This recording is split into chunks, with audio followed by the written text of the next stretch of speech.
बिस्मिल्लाहिर्रहमानिर्रहीम वसल्लल्लाहु अला सय्यिदिना मुहम्मद व आलिहि ताहिरीन अल्लाहुम्मा सल्लि अला मुहम्मद व आलि मुहम्मद।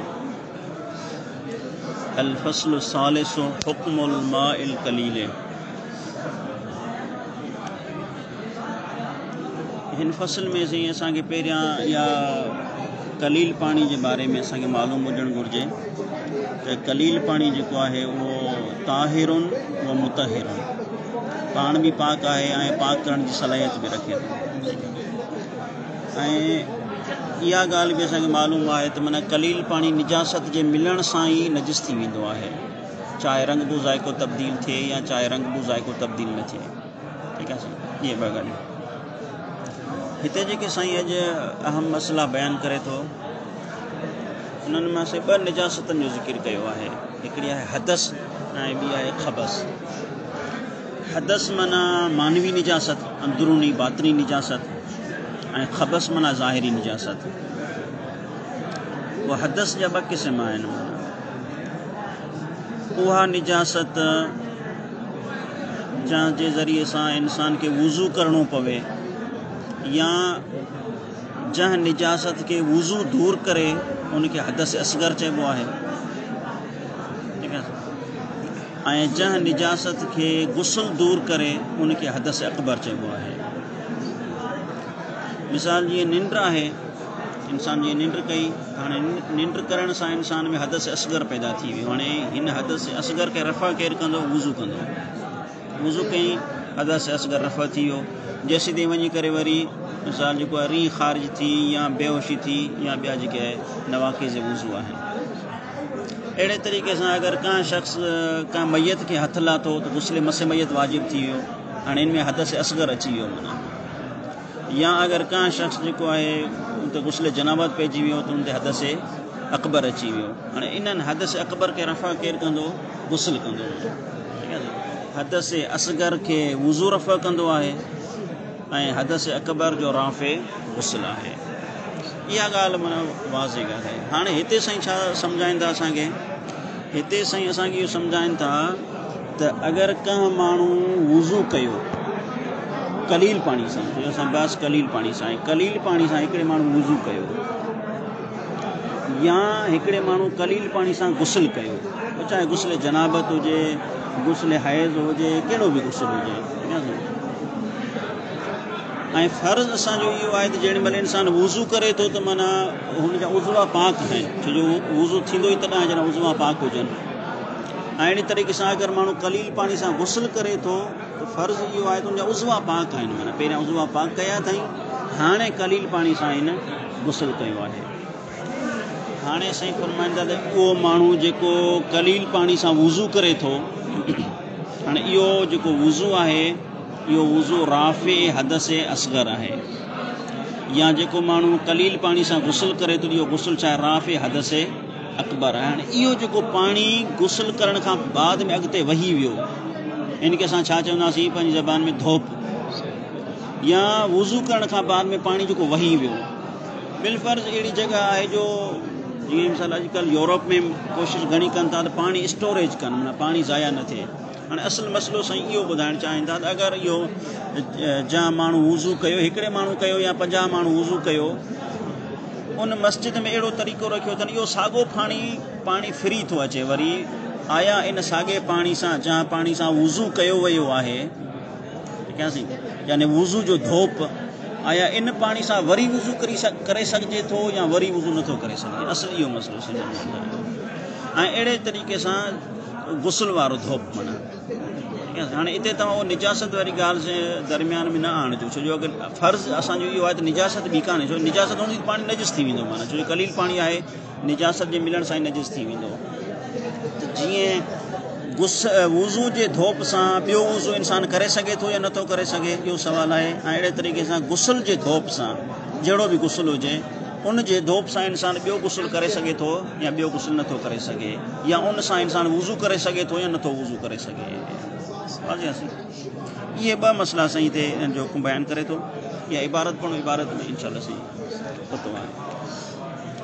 अल फस्लु सालिसु हुक्मुल माइल कलील।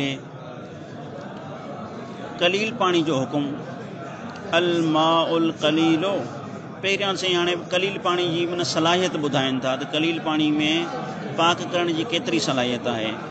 साईं फरमाइनि था अल माउल कलीले अल मुस्तअमिले फी रफ़इल हदसिल असगर वो कलील पानी जंहिंखे हदस असगर जे इस्तेमाल करण में इस्तेमाल कयो वञे, वो कलील पानी जेको हदस असगर में इस्तेमाल कयो वञे। मिसाल उहो पानी जंहिं सां वुज़ू कयो वञे। हाणे वुज़ू खां जेको धोप आहे इहो वुज़ू जो या हाणे फ़र्ज़ु इहो आहे, इहो जेको वुज़ू जो धोप आहे साईं इहो ताहिरुन व मुतहिरुन, इहो पाण बि पाक आहे ऐं मुतहिर बि आहे। छा के मिनल हदस खां बि व मिनल ख़बस ऐं ख़बस खां बि, यानी इन पाणी सां तव्हां वरी वुज़ू बि करे सघो था, इन पाणी सां तव्हां वरी गुस्ल भी करे सघो था। ऐं अहिड़े तरीक़े सां इन पाणी सां तव्हां पेशाब जी निजासत आहे, पायखाने जी निजासत आहे, खून जी निजासत आहे, यानी ख़बस जूं जेके बि निजासतूं आहिनि उन्हनि खे तव्हां पाक करे सघो था।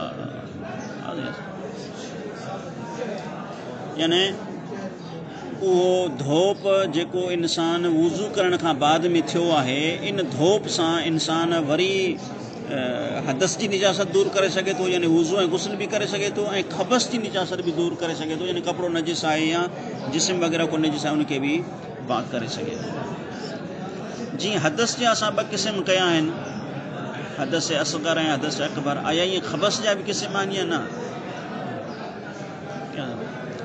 ख़बस जा क़िस्म कोन्हनि के, अलबत्ता ख़बस में शिद्दत ऐं ज़ुअफ़ आहे। ख़बस माना ख़ारजी निजासत, ख़ारजी निजासत में जीअं अॻिते पढ़ंदासीं शिद्दत ऐं ज़ुअफ़ आहे। कुझु अहिड़ी निजासत आहे जेका हिकिड़े कलील पाणी सां पाक थी वेंदी आहे, कुझु अहिड़ी निजासत आहे जंहिंजे लाइ कसीर पाणी घुरिजे, कुझु अहिड़ी निजासत आहे जंहिंमें 3 मरतबा धोइणो आहे, कुझु अहिड़ी निजासत आहे जंहिंखे मिट्टी सां मलणो भी आहे। माना ख़बस में शिद्दत ऐं ज़ुअफ़ आहे, शिद्दत ऐं ज़ुअफ़ आहे। अलबत्ता जेको आहे हदस जा 2 क़िस्म आहिनि, हिकु हदस असगर आहे, ॿियो हदस अकबर आहे। हाणे उहो धोप जेको हदस असगर जो धोप आहे त साईं फरमाईंदा इहो ईअं सम्झो त ॼण ताज़ो पाणी आहे, माना हिन सां तव्हां सभु कुझु करे सघो था। हाणे उहो धोप जेको गुस्ल जो धोप आहे उन जे बारे में साईं बयानु कनि था। वल मुस्तअमलो, ठीक आहे, इहो मफ़ूल पढ़ो, मथे शायदि असां हिनखे इस्म फ़ाइल पढ़ियो आहे, इस्तेमाल थियल, यानी वल मुस्तअमलो फी रफ़इल हदसिल अकबर, उहो पाणी जेको गुस्ल लाहिण में ख़र्च कयो वञे, यानी गुस्ल जो धोप, पोइ जहिड़ो बि गुस्ल हुजे, इहो पाणी बि चाहे ताहिरुन, इहो पाणी पाण बि पाक आहे, व मुतहिरुन, ऐं इहो पाणी पाक करण वारो बि आहे। कंहिंखे मिनल ख़बस वल हदस आइज़न, इहो आइज़न सां लॻाए ॿुधायो त जीअं वुज़ू जो धोप आहे ईअं गुस्ल वारे पाणी जे धोप जो हुकुम आहे। ॿिन्ही में का बि क़िस्म जो को इश्काल कोन्हे को। अलबत्ता जेको हदस अकबर जो धोप आहे इन में आलाम में इख्तिलाफ़ आहे, माना हता के जेके क़ुदमा आहिनि, शेख तुसी, शेख मुफ़ीद, शेख सदूक, इहे जेके क़ुदमा आहिनि उहे इन पाणी खे धोप खे नजिस सम्झंदा हुआ, गुस्ल वारो धोप जेको आहे। बहरहाल साईं जी फ़तवा छा आहे? साईं जी फ़तवा इहा आहे, इहो पाणी पाण बि पाक आहे ऐं ॿी हर क़िस्म जी निजासत खे पाक कंदो। इन सां तव्हां वुज़ू बि करे सघो था, गुस्ल बि करे सघो था, इन सां तव्हां कपिड़े खे पाक, जिस्म खे पाक करे सघो था। लेकिन साईं हिकु फरमाईंदा, मुस्तहब फरमाईंदा त व इन कानल अहवत इस्तिहबाबन, साईं फरमाईंदा हाँ मुस्तहब इहो आहे त अदम इस्तेमाल ही फी रफ़इल हदस, हिन पाणी खे, कंहिं पाणी खे हदस अकबर वारे धोप खे, गुस्ल जे धोप खे जेको आहे हदस में इस्तेमाल न कयो वञे। यानी छा आहे? हदस में इस्तेमाल न कयो, यानी इन सां वुज़ू ऐं गुस्ल ॿीहर न कयो वञे। बाक़ी इन सां तव्हां कपिड़ो वग़ैरह पाक करे सघो था, ख़बस जे रफ़ा जे लाइ पाक करे सघो था, हदस जे लाइ तव्हां पाक नथा करे सघो। मुस्तहब आहे, मुस्तहब आहे त अदम इस्तेमाल ही ज़मीर काॾे वेंदी, हदस अकबर न, यानी हदस उहो पाणी जेको हदस अकबर खे ख़तम करण में इस्तेमाल थिए। ॿियनि लफ़्ज़नि में गुस्ल जो धोप, यानी गुस्ल जे धोप खे हदस जे ख़त्म करण में इस्तेमालु न कयो वञे, इहो साईं फरमाईंदा मुस्तहब आहे। यानी गुसल जे धोप सां ॿीहर वुज़ू बि न कयो ऐं गुसल जे धोप सां तव्हां ॿियो गुसल बि न कयो। लेकिन इहो कॾहिं मुस्तहब आहे, इज़ा तमक्कन मिन माइन आख़र, जॾहिं तव्हां वटि ॿियो पाणी हुजे त। जॾहिं तव्हां वटि ॿियो पाणी आहे त पोइ तव्हां खामखा हिन पाणी खे इस्तेमालु न कयो, मुस्तहब आहे तव्हां ॿिए पाणी खे इस्तेमालु कयो।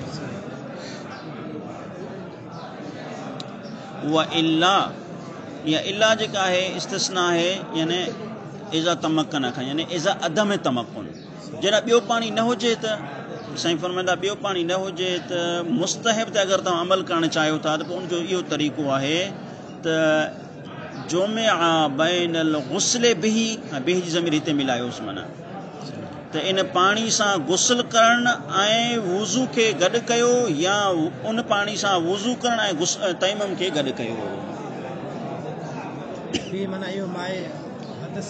हदस अकबर जो गसालो या धोप, माना हदस अकबर जे गसालो, ॿियो पाणी तव्हां वटि कोन्हे, इहो ई आहे। लेकिन तव्हां चाहियो था त असां इस्तेहबाब ते अमल बि कयूं त साईं फरमाईंदा पोइ इस्तेहबाब ते अमल करण जो इहो तरीक़ो आहे त तव्हां उन पाणी सां, अगरि तव्हांजो फरीज़ो गुस्ल करणु आहे त तव्हां उन पाणी सां गुस्ल बि कयो ऐं वरी वुज़ू बि तयम्मुम बि कयो। लेकिन उहो तयम्मुम कहिड़ो, जेको गुस्ल वारी नियत वारो तयम्मुम हुजे।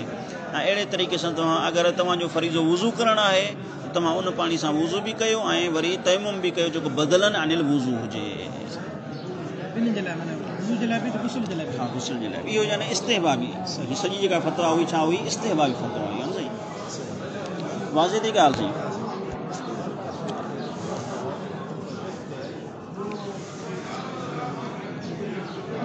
हाणे साईं इहो अल्हम्दुलिल्लाह मसइलो साईं एसिताईं पूरो थियो। हाणे हिकु नओं मसइलो आहे। उहो नओं मसइलो इहो आहे त मथी जेका असांजी गुफ़्तगू हुई त असां कलील पाणी सां छा पिया कयूं, असां कलील पाणी सां खबस वारी निजासत जे बारे में असांजी बहस हुई। यानी कलील पाणी जेको वुज़ू जो धोप आहे, यानी वुज़ू खबस हदस जे बारे में आहे, यानी उहो कलील पाणी जेको हदस असगर खे ज़ाइल पियो करे, या उहो कलील पाणी जेको हदस अकबर खे ज़ाइल पियो करे, उन जे बारे में हुई त आया इहो धोप जेको आहे ॿिए पासे इस्तेमालु करे सघिजे थो या ॿिए पासे इस्तेमालु नथो करे सघिजे।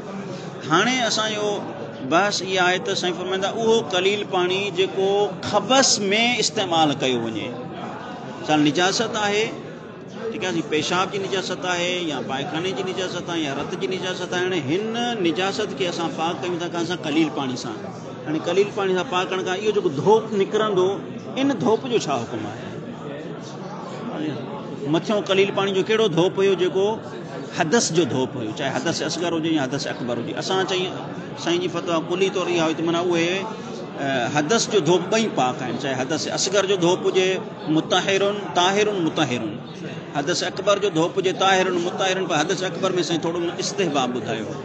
लेकिन आया असीं फरमाईंदा छा खबस में बि ईअं ई आहे जो अगरि असां का निजासत खे, जेका ॿाहिरी निजासत आहे, इनखे कलील पाणी सां धोऊं ऐं इहो जेको गसालो थिए, इन गसाले जो छा हुकुम आहे? आया इहो गसालो पाक आहे या आया इहो गसालो पाक न आहे? हिते साईं जेका तव्हां वटि शायदि इबारत हुजे, इहो क़दीम नुस्ख़ो आहे जेको मूं वटि बि मिनहाज पियो हो, उहो बि क़दीमी माना इबारत आहे। हिते जेको साईं मूं वटि नुस्ख़ो आहे मोबाइल में, इहो लेटेस्ट आहे, माना जेको आख़िरी तब थियल आहे, हिन में साईं फतवा मुख़्तलिफ़ कई आहे, इबारत मुख़्तलिफ़ थो वणे असांजी। हाणे असुलु मतिलबु छा आहे, थोरो मसइले खे सम्झूं पोइ जेको आहे इबारत जो हल कयूं था। साईं पर हीउ जेको कलील पाणी असां हाणे खबस खे पाक कयूं था न, खबस मां मुराद छा आहे? न खारिजी निजासत। साईं पर हिकु भेरो खारिजी निजासत पई आहे ऐं न खारिजी निजासत पई आहे, माना मिसाल जीअं कपिड़े खे रत लॻी पई आहे, सॼो कपिड़ो रत लॻो पियो आहे। हाणे अगरि असां हिन कलील पाणी खे कपिड़े खे पाक कंदासीं त इहो कलील पाणी मुज़ीले ऐन निजासत आहे, चाहे मुज़ीले ऐन निजासत, यानी ख़ुदि ऐन निजासत आहे, उनखे ई ज़ाइल करे रहियो आहे ऐं हेॾां ई गसालो निकिरंदो थो वञे। ठीकु आहे नी, हिकु इहा सूरत। माना ॿी सूरत इहा आहे त हीउ जेको असां वटि कलील पाणी आहे, असां कलील पाणी सां ही कपिड़े खे पाक कयूं त अलबत्ता हिन कपिड़े में ऐन निजासत कान्हे का, कपिड़ो नजिस आहे लेकिन ऐन निजासत हिन में कान्हे। भई इहो कीअं थो थी सघे? कपिड़ो नजिस हुजे ऐं निजासत हुन में न हुजे?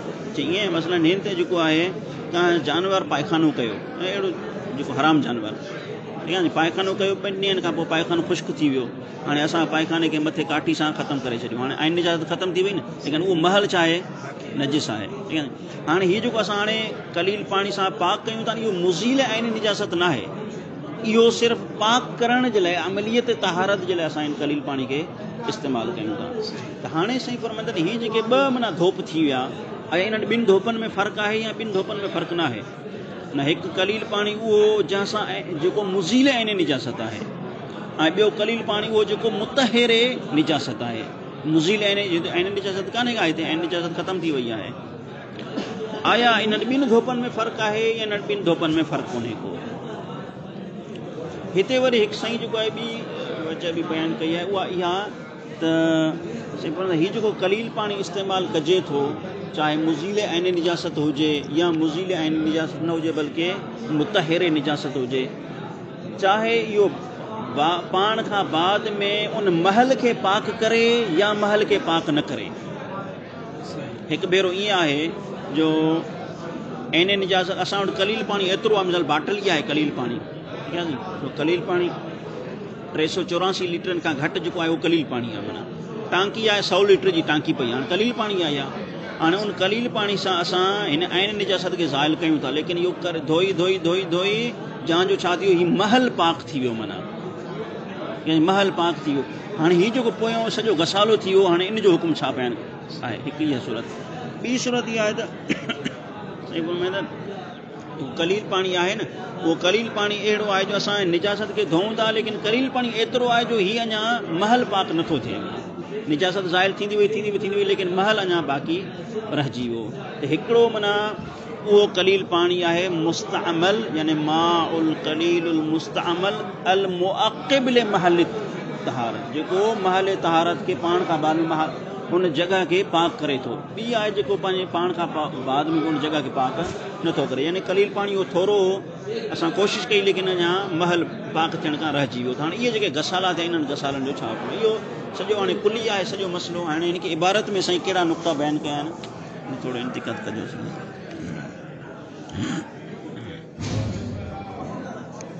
वल मुस्तअमलु फी रफ़इल ख़बस नजिसुन साईं फरमाईंदा उहो कलील पाणी वल मुस्तअमल यानी अल माउल कलीलुल मुस्तअमल यानी उहो कलील पाणी उहो थोरो पाणी जेको ख़बस जे रफ़ा करण में इस्तेमालु कयो वञे ख़बस मां मुराद असां वरितीसीं ज़ाहिरी निजासत यानी पेशाब पायखानो रत वग़ैरह खे रफ़ा करण जे लाइ जेको इस्तेमालु कयो वञे कलील पाणी इहो छा आहे नजिसुन इहो नजिस आहे यानी इहो धोप छा थी वियो नजिस थी वियो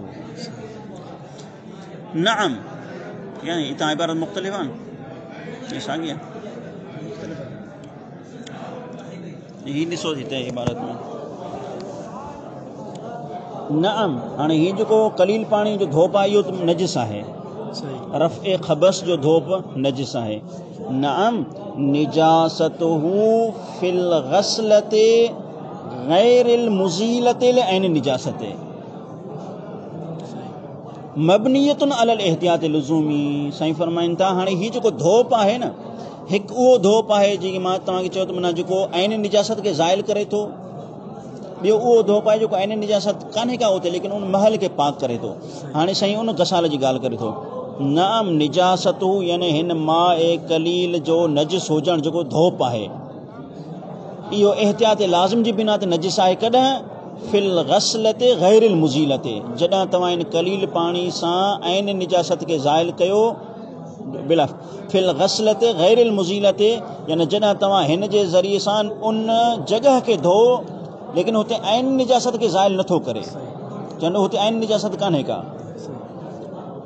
फिल ग़स्लति ग़ैरिल मुज़ीलति ऐन निजासत मबनियतुन अलल एहतियात लुज़ूमी हाणे इन जो इहो जेको धोप आहे इहो एहतियात लाज़िम जी बिना ते नजिस आहे यानी उहो धोप जेको कलील पाणी जो उहो धोप जेको ख़बस जी ऐन निजासत खे ज़ाइल करण जे लाइ न आहे बल्कि महल नजिस खे पाक करण जे लाइ इस्तेमालु कयो वञे त एहतियात लाज़िमी बिना ते इहो नजिस आहे बाक़ी उहो जेको ऐन निजासत खे ज़ाइल करे उहो त बदर जा ओला नजिस आहे छो जो उन में निजासत वग़ैरह हूंदी माना आत्मन इबारत वाज़े थी ॻाल्हि सवाउन अकान मिम्मा यतअक्कबु इस्तेमालहु इस्तेमालुहु तहारतल महल औला। हाँ हाणे साईं फरमाईंदा इहो जेको माना मुज़ील ऐं निजासत न आहे इहो एहतियात लाज़िम जी बिना ते असांजो इहो गसालो नजिस आहे, चाहे इहो पाण खां बाद में उन महल खे पाक करे या चाहे उन महल खे पाक न करे, इन्हनि ॿिन्ही में को फ़र्क़ु कोन्हे को। गसालो जेको नजिस आहे माना हिन में साईं माना ॿ सूरतूं थियूं। हिकिड़ी उहा सूरत आहे उहो कलील पाणी जेको मुज़ील ऐं निजासत आहे, उहो त मुतलक़न माना नजिस आहे, उन में एहतियात वग़ैरह कान्हे का, उहो नजिस आहे। चाहे उहो पाण खां बाद में महल खे पाक करे चाहे महल खे पाक न करे। माना ॿियो उहो कलील पाणी आहे जेको ऐन निजासत खे मुज़ील नथो करे बल्कि महल नजिस खे पाक करे थो। साईं फरमाईंदा त उहो एहतियात लाज़िम जी बिना ते नजिस आहे, चाहे पाण खां बाद में महल खे पाक करे या चाहे पाण खां बाद में महल खे पाक न करे। वाजिद इहा आहे।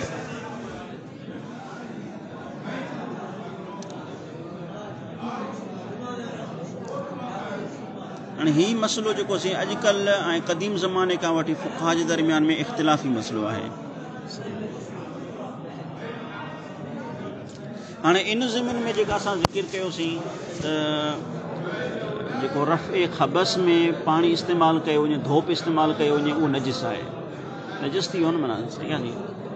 अगरि जेको ऐन निजासत खे ज़ाइल नथो करे त एहतियात लाज़िमी बिना त नजिस आहे, अगरि ऐन निजासत खे ज़ाइल करे थो त पोइ त मुतलक़ नजिस आहे। हाणे सुवालु अचे थो जेको असां तहारत महल पाणी इस्तेमालु कयूं था, इहो अहम सुवाल जेको मुब्तला बि आहे। माना जेको असां तहारत कयूं था त तहारत करण वक़्तु पेशाब जे जेको आहे उज़वे खे धोइण वक़्तु या पायखाना जे महल खे धोइण वक़्तु जेको पाणी हेठि किरे थो इहो छा आहे, इहो धोप आहे। कलील पाणी अगरि असां वटि कलील पाणी आहे जो बस कलील पाणी जी आहे, कलील पाणी अगरि असां वटि आहे ऐं उन सां असां इहे महल पाक कयूं था, उन्हनि जो जेको धोप आहे इहो छा आहे, धोप नजिस आहे। ठीकु आहे, इहो धोप छा आहे, नजिस आहे। लेकिन मथे कानून मुताबिक़ माना छो जो हीउ मुस्तअमल उहो मां ए कलील आहे जेको मुस्तअमल आहे रफ़े ख़बस जे लाइ, चाहे ऐन निजासत खे ज़ाइल करे चाहे ऐन निजासत खे ज़ाइल न करे। अगरि ऐन निजासत आहे फबि, अगरि ऐन निजासत न आहे तब अगरि महल खे पाक करणो आहे, ॿिन्ही सूरतनि में हिक में एहतियात लाज़िमी बिना ते ॿिए ते मुतलक़ नजिस आहे। माना लेकिन साईं फरमाईंदा त इहो जेको मथे कानून मुताबिक़ मां ए इस्तंजा इस्तिस्ना थियल आहे ख़ुसूसी रिवायतनि जे करे। असल मथे कानून खे ॾिसजे त इहो जेको मां इस्तिंजा आहे न, हिनखे उहो पाणी अॻिते ईंदी माना इस्तिबरा जी तारीफ़ में हिन जी मां इस्तंजा छा खे चइबो आहे, यानी मां इस्तंजा फ़क़ति ऐं फ़क़ति उहो पाणी। ठीकु आहे साईं, इहो ख़ासि माना तारीफ़ इहा ज़हन में रखिजो, फ़क़ति ऐं फ़क़ति उहो पाणी जेको महल गायत खे, फ़क़ति महल गायत खे या जेको फ़क़ति महल बौल खे पाक करण जे लाइ इस्तेमालु थिए किरे, उहो पाणी छा आहे, मां इस्तिंजा आहे। बाक़ी उनजे आस पास खे तव्हां धो, आस पास अगरि नजिस हुजनि धो, मथे थोरो जिस्म नजिस हुजे धो, उहो छा आहे, मां इस्तिंजा न आहे, उहो पाणी नजिस थी वेंदो। माना उहो मथे हुकुम आहे, मथे हुकुम। हीअ फ़क़ति ऐं फ़क़ति उहो पाणी जेको इंसान पायखाने जे लाइ या जेको आहे सो बि महल निजासत खे ऐं बॉल जी महल निजासत खे पाक करण जे लाइ इस्तेमालु करे ऐं उहो पाणी हेठि किरे, त इहो ख़ुसूसी शरीयत जी आसानी जे करे, ख़ासि रिवायतनि जे करे साईं फरमाईंदा इहो मां इस्तंजा पाक आहे। वाज़िह ॻाल्हि आहे। हिन जे लाइ असीं 4 शर्तूं बयानु कयूं जेके तौज़ीह वग़ैरह में बि आहिनि त माना इहो मां इस्तंजा पाक आहे। लेकिन इन जे लाइ पहिरीं शर्त इहा आहे त हिन सां ॿाहिरीं ॿी का निजासत मिलियल न हुजे। मिसाल ॿाहिरां उते अची करे मिसाल को रत वग़ैरह न लॻे या ॿी का निजासत ॿाहिरियों पेशाब अची न लॻे का ॿार वग़ैरह जो। ठीकु आहे साईं, या जेको आहे दाख़िली निजासत बि उते ॿी का न लॻे, मिसाल पेट मां जेको आहे खून जारी थिए उहो बि न लॻे, या उहा निजासत हद खां वधीक फैलियल न हुजे। छो जो असांजी पोइ माना मां इस्तंजा जी तारीफ़ बाक़ी न रहंदी। मां इस्तंजा जो आहे महल निजासत, महल खां हेॾे होॾे थी वई त पोइ उहो मां इस्तंजा न रहंदो, उहो पोइ निजासत खे पाक करण मां थींदो। इहे साईं 3-4 शर्तूं इबारत में बयानु कनि था त साईं इहे शर्तूं अगरि न हुजनि त पोइ मां इस्तंजा पाक आहे ख़ुसूसी छूट जे करे। अगरि इहे माना तव्हांजो खोट आहे, इहे शर्तूं खुटल आहिनि, पोइ इहो मां इस्तंजा बि छा थी वेंदो, यानी पोइ उनखे मां इस्तंजा ई न चवंदासीं, पोइ गसालो छा आहे उहो नजिस थी वेंदो। वमाउल इस्तिंजाए कसाइरिल गसालात, हीउ उमूमी हुकुम से बयानु कयो त माए इस्तिंजा बि ॿियनि धोपनि वांगुरु आहे। जीअं ॿिया ख़बस जा धोप नजिस आहिनि, माए इस्तिंजा बि छा आहे, नजिस आहे कानून जे मुताबिक़।